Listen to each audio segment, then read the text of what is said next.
SG Islamic voice channel के प्यारे नाजरीन, इस्लाम अलैकुम। हमबस्त्री कब और कैसे करनी चाहिए? हमबस्त्री का सही इस्लामी तरीका क्या है? हमबस्त्री करने के बाद अहम शरई असूल जो हर मियाँ बीवी हमबस्त्री के बारे में क्या कहना चाहिए को हमबस्त्री के दौरान अपनाने चाहिए। आज की वीडियो में हम तफसील से बात करेंगे। मेहरबानी करके पूरी वीडियो देखिएगा।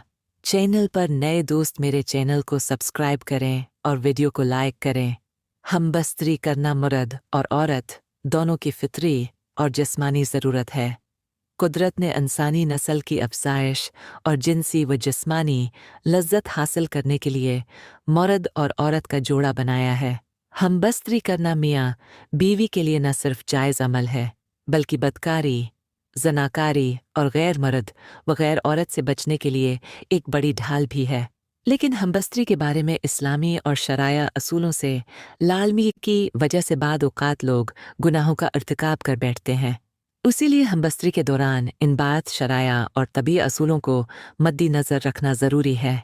नंबर 1, हमबस्त्री करने से पहले बेड या जहाँ भी ये अमल हो रहा हो वहाँ मोटी चादर या कपड़ा डाल देना चाहिए ताकि बिस्तर पर कोई नजासत ना गिरे। नंबर 2, हमबस्त्री से पहले दोनों मियाँ बीवी को मालूम होना चाहिए कि आज हमबस्त्री हो रहा हो करेंगे, ताकि दोनों राज़ी हों और ख़ुद को उस अमल के लिए तैयार रखें।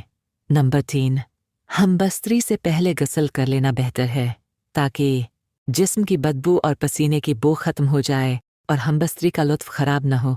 नंबर 4, हमबस्त्री से पहले दानत साफ़ कर लेना चाहिए क्योंकि मुँह की बदबू हमबस्त्री के दौरान नागवार गुजरती है।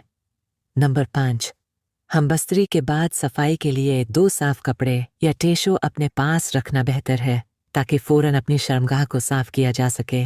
नंबर 6, हमबस्त्री ऐसे कमरे में करें जहां आवाज़ बाहर न जाए ताकि किसी और के कानों तक कोई भी बात या आवाज़ न पहुंचे। नंबर 7, हमबस्त्री पर्दे वाले और महफूज मकाम पर करें जहां कोई देखने वाला न हो और किसी के अचानक आ जाने का इम्कान न हो। नंबर 8, हमबस्त्री से पहले दुआ पढ़ना मसनून है ताकि पैदा होने वाली औलाद शैतान के शर से महफूज रहे। हमबस्त्री से पहले की दुआ यह है, अल्लाह के नाम से शुरू। ए अल्लाह, हमें शैतान से बचा और जो औलाद तो हमें अता करे उससे भी शैतान हमसे बचा या दुआ पढ़ने से शैतान के असरात से हिफाजत होती है और अगर इस ताल्लुक से औलाद पैदा हो तो वो भी शैतान के असरात से महफूज रहती है। नंबर 9, हमबस्त्री का कोई ख़ास वक्त मुकर्रर नहीं, आप जब चाहें कर सकते हैं, इसमें कोई ममानात नहीं।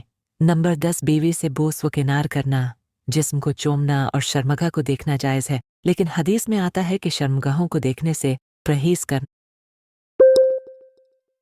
बेहतर है। नंबर 11, बीवी की छाती चूमना जायज़ है, लेकिन दूध मुँह में जाना मकरूह अमल है।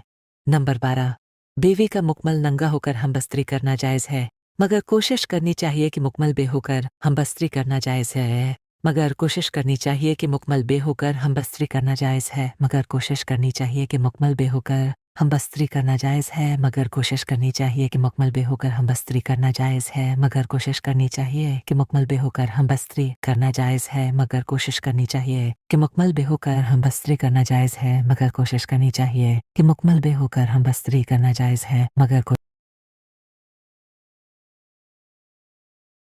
कोशिश करनी चाहिए कि मुकम्मल बेहोकर हमबस्त्री करना जायज़ है मगर कोशिश करनी चाहिए कि मुकम्मल बेहोकर हमबस्त्री करना जायज़ है मगर कोशिश करनी चाहिए कि मुकम्मल बेहोकर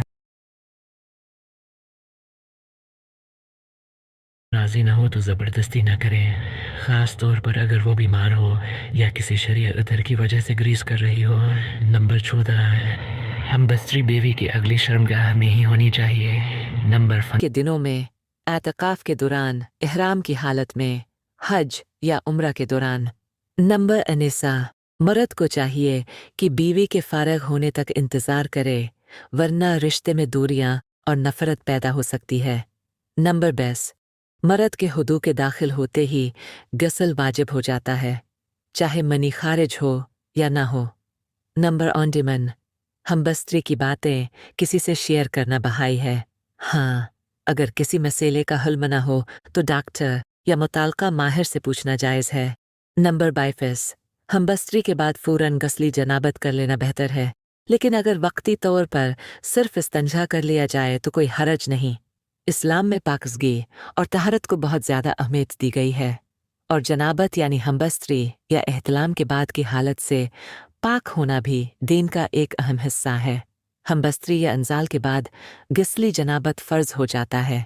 उसके बगैर नमाज, तिलावत कुरान और दीगर अबादात जायज़ नहीं। गुस्ल को बिलावजा मुअख्खर करना नापसंदीदा अमल है। नाजरीन, ये थे वो 22 शरई असूल जिन पर अमल करके आपकी इज़्दिवाजी ज़िंदगी खुशगवार बन सकती है। अल्लाह पाक हमें उन असूलों पर अमल करने की तौफीक अता फरमाए। वीडियो पसंद आई हो तो लाइक करें और चैनल को सब्सक्राइब करें। जज़ाकल्लाह।